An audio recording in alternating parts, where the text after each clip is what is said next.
Well, hello and welcome to episode 14 of our backyard garden here in the South Carolina upstate. It is last day of May, May 31st, 2025, and a hazy sun, beautiful day. Probably going to be between 75 and 80 once the sun really kicks in. We've had a lot of rain this week, so it's nice to see the sun again. And we're going to get right to it here. We just finished our front yard video. We're going to do the backyard now. And I've been waiting all summer to kind of show this off, or I guess I should say all spring. We've got our cleome that's growing up out of the concrete here right next to our garage. It's fully in bloom right now. Hopefully it'll bloom some more as the year progresses. And then we've got a little snapdragon here, some more snapdragons over here. These have been blooming for a couple of months, but it looks like we've got some new plants coming up that are going to continue to give us some more flowers as the summer progresses. So that's kind of nice. Got another cleome here, and it's nice to see that because our bed of irises is completely finished for the season. I'm going to come around this way, and strange thing, we do have a big canna. We've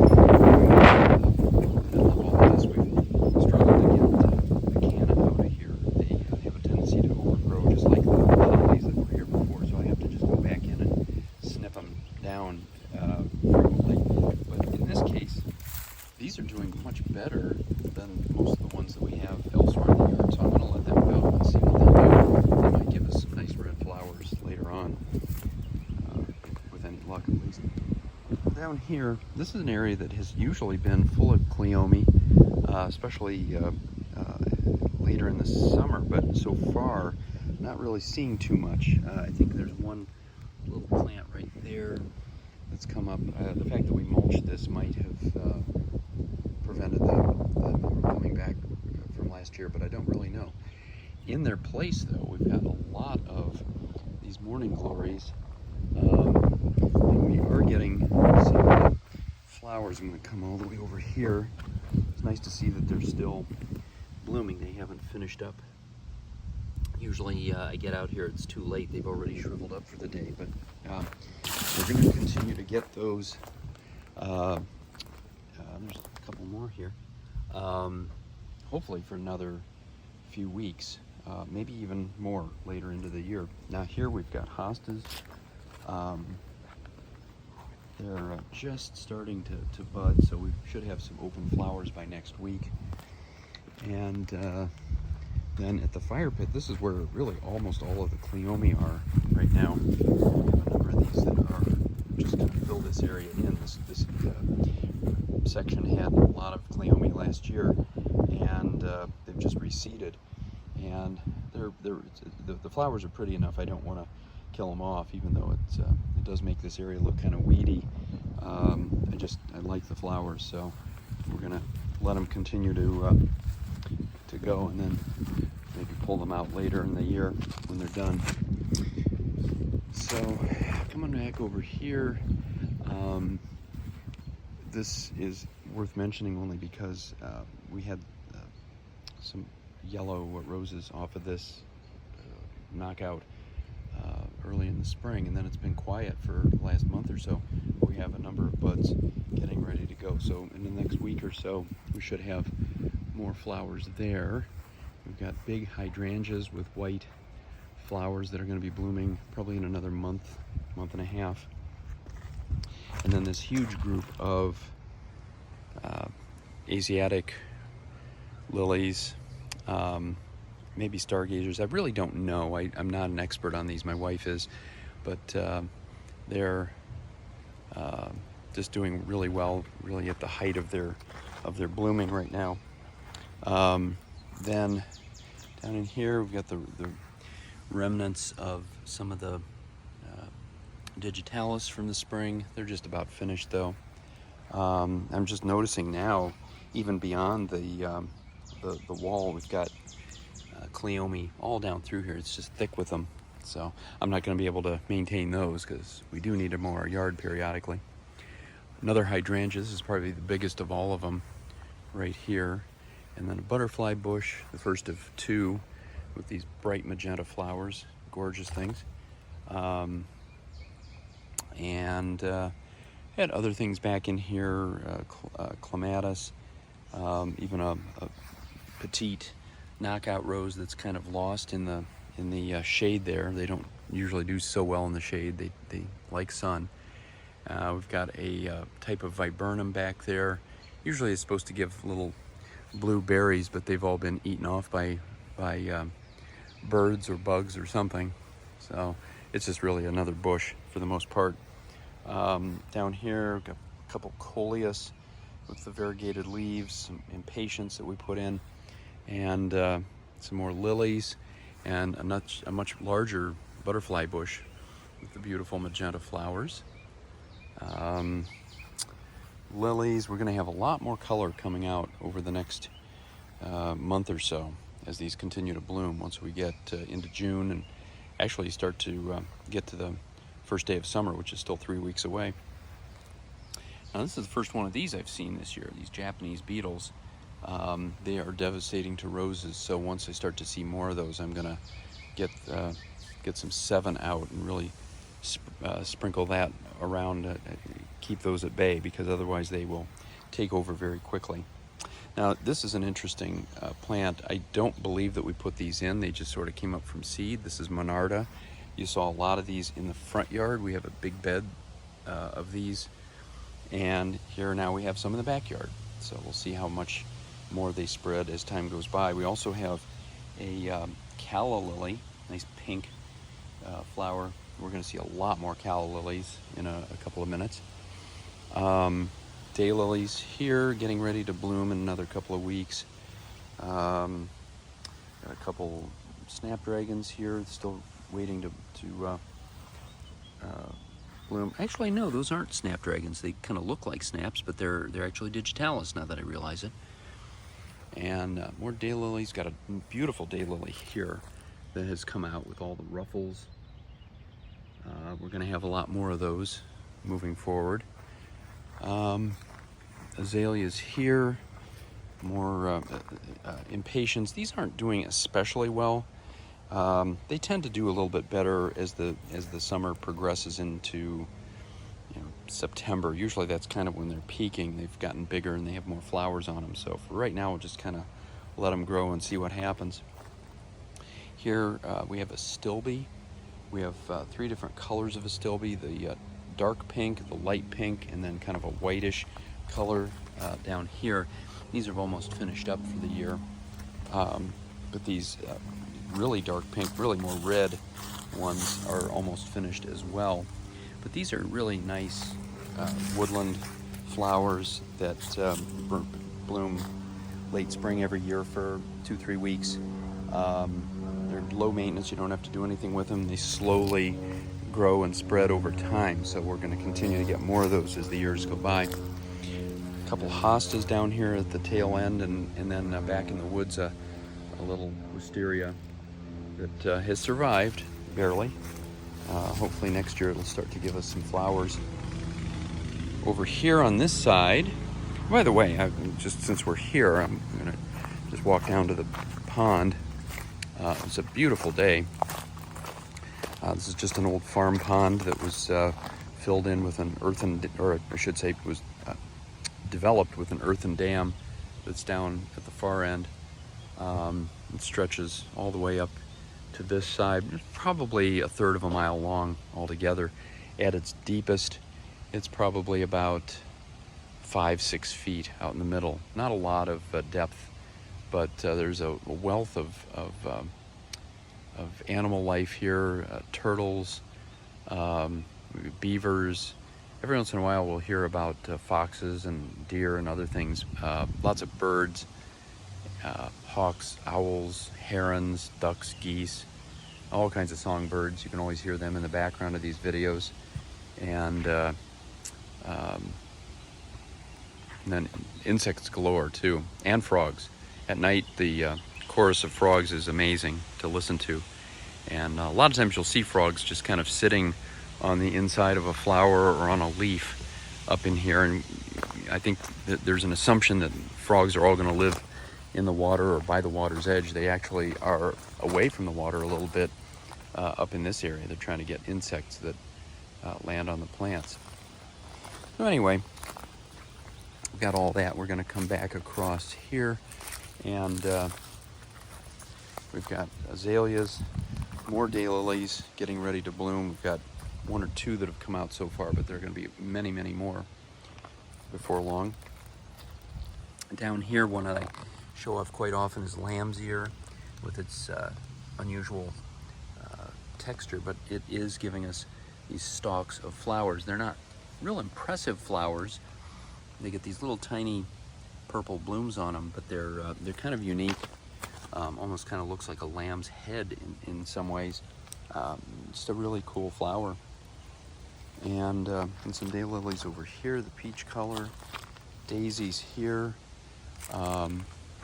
Over this way, more azaleas and clematis all done for the year, but we have these lilies, almost a black color, very, very dark reddish purple. Very unique flower. They're just about done. There are a few more buds, but they'll be done in another week or 2. And then over here, we've got our blood red knockout rose.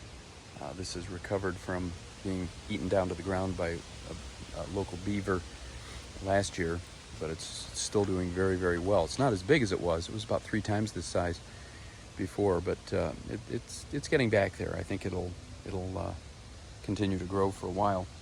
And some zinnias here that we put in from seed. We're going to see more of those as time goes by.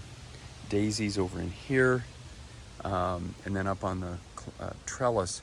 Not a lot to show right now. We're kind of at a transition point between the mid-spring and summer. Jasmine have been blooming for the last few weeks. Still a few flowers out we're going to see in a minute. But in fact, right here is a good example of a few jasmine that are still in bloom. Very pleasant smell with these. But they have, between these and the climbing roses and the clematis, they've really just come to completely cover the trellis. And took us about I'd say 3-4 years to get to this point.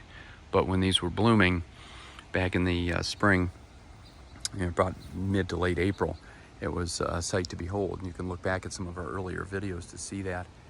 Got a climbing rose here.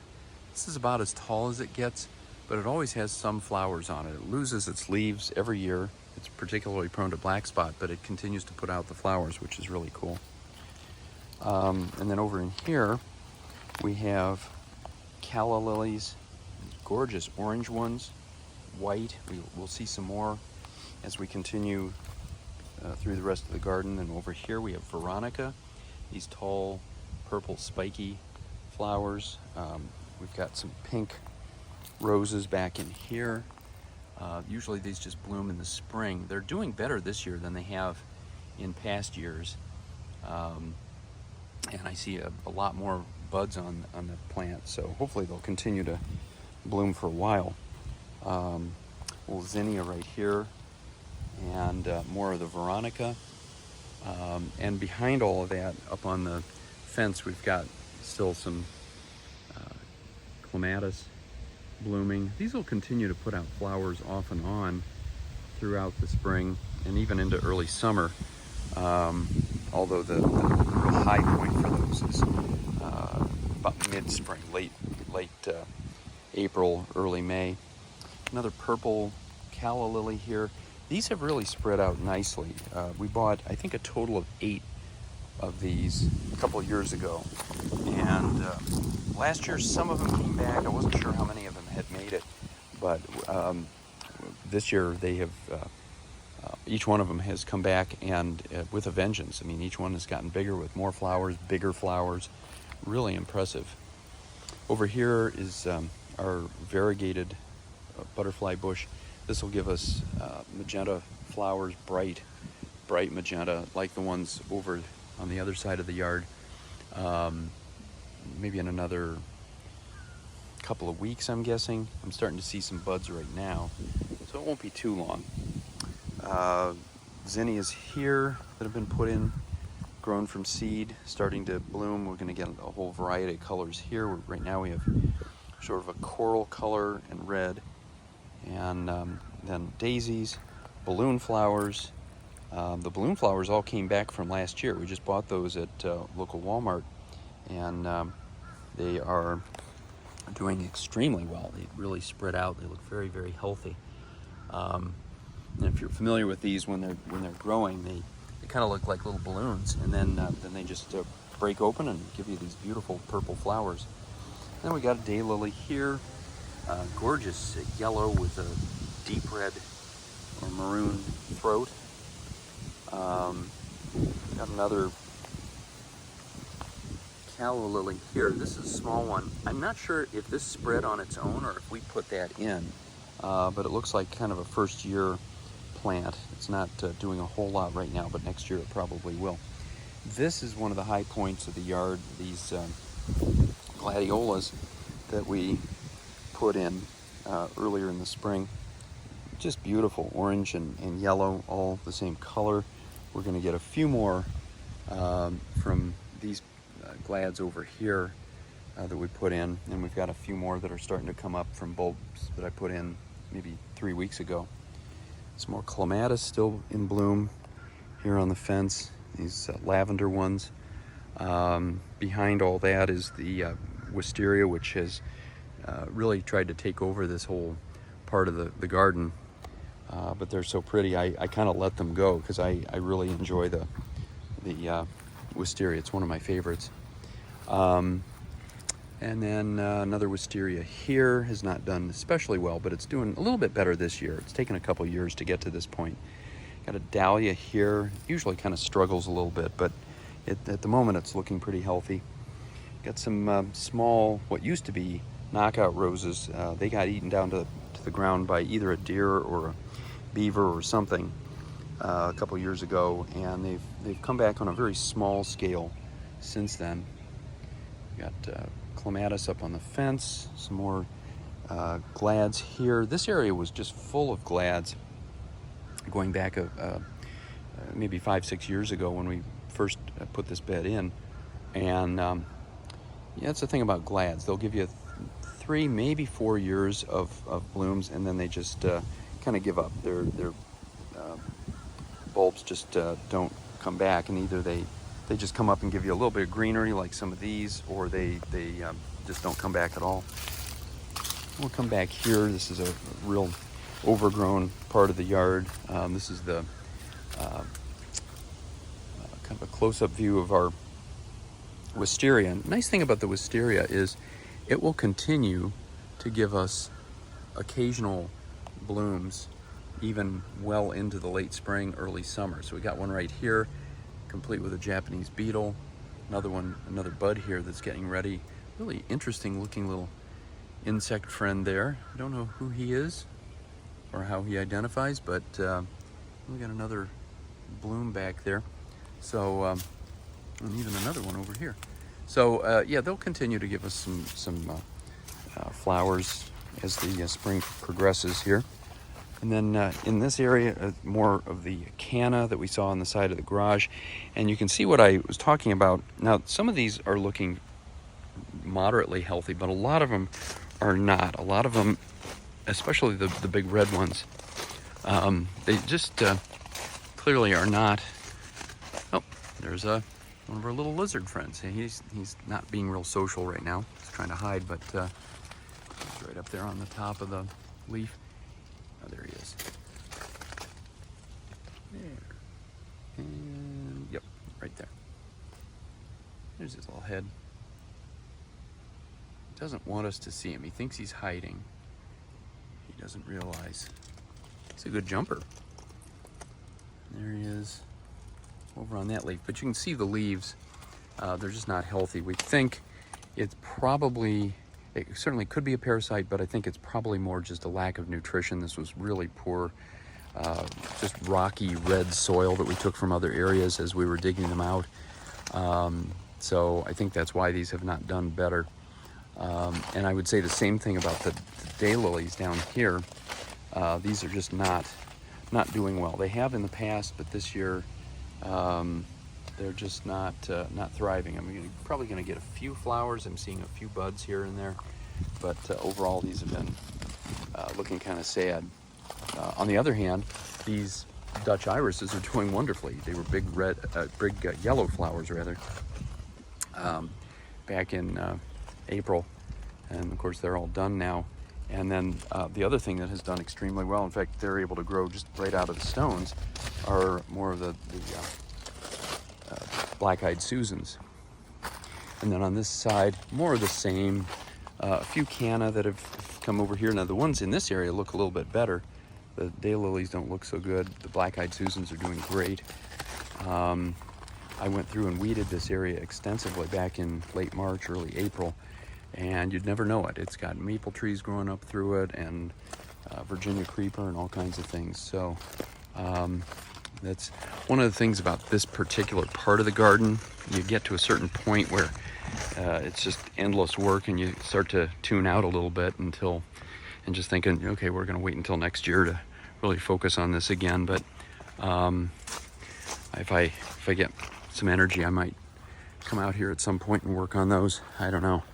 Definitely want to have gloves on though, because the Virginia creeper, even though they kind of look like poison ivy, they're not poison ivy, but you can get a bit of a rash if you're sensitive to them. I have gotten a little bit of a rash from those before, so you definitely want to use gloves. They look like poison ivy in terms of the leaf shape or morphology, but they come in groups of 5, not 3, and that's how you can tell them apart. But otherwise they grow in vines. They look very similar to poison ivy. Now up here, this is just a simple tea rose.